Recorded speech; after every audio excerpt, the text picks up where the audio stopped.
Hello, I am synthesizing nitrobenzene, a toxic yet useful compound via the nitration of benzene. I added snow to a dewar, then placed a 20 ml vial in it.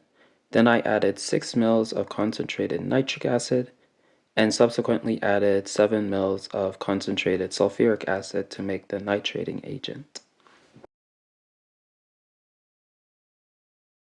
In a separate 20 ml vial, I added 5 ml of benzene, then I placed that vial into an ice bath.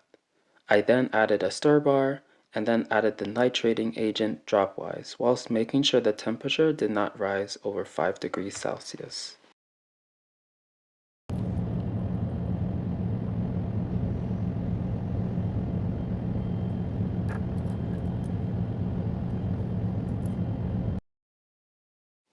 In the mechanism, the stronger acid sulfuric acid gets deprotonated by nitric acid. The protonation of nitric acid expels water, resulting in the formation of NO2. An aromatic electrophilic substitution occurs as one of the pi bonds in the benzene attacks the electrophile NO2. The bisulfate ion or water can then deprotonate this proton of this unstable intermediate to form nitrobenzene.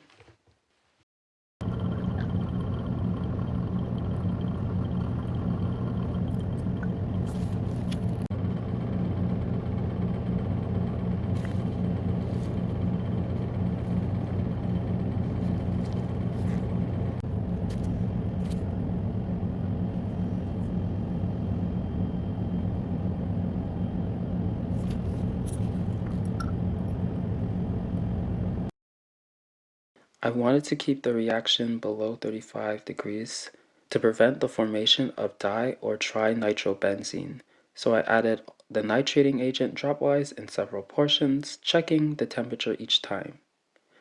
After adding all the nitrating agent, I placed the flask in an oil bath and set the temperature to 50 degrees Celsius. I kept this going for 2 hours, checking on the reaction's progress using NMR. After no benzene was detected, I decanted the top layer and added 10% sodium hydroxide solution to neutralize the acids.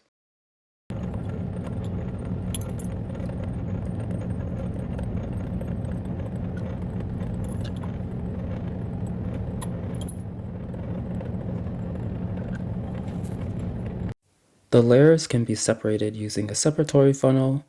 However, since I did this small scale, I simply used the glass pipette.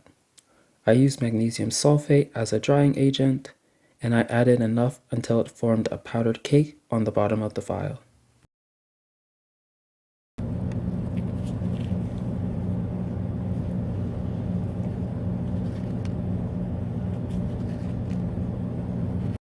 I then filtered the solution through a plugged pipette, yielding a faint yellow solution.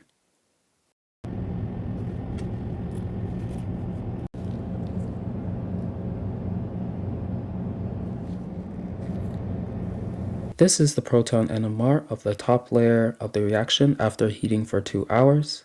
Observed is the formation of nitrobenzene and the presence of acid. After the separation of layers, addition of aqueous sodium hydroxide, magnesium sulfate, and filtering this resultant solution is this spectrum.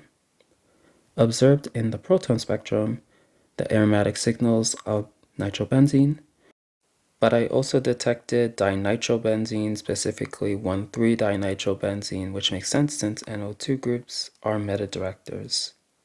The carbon spectrum also makes sense as 4 unique signals are detected. Overall, it was fun to make this compound. However, if I were to redo this, I'd make the following amendments. I'd use a round bottom flask, and I would try a new nitrating solution to avoid the formation of byproducts. Thanks for watching.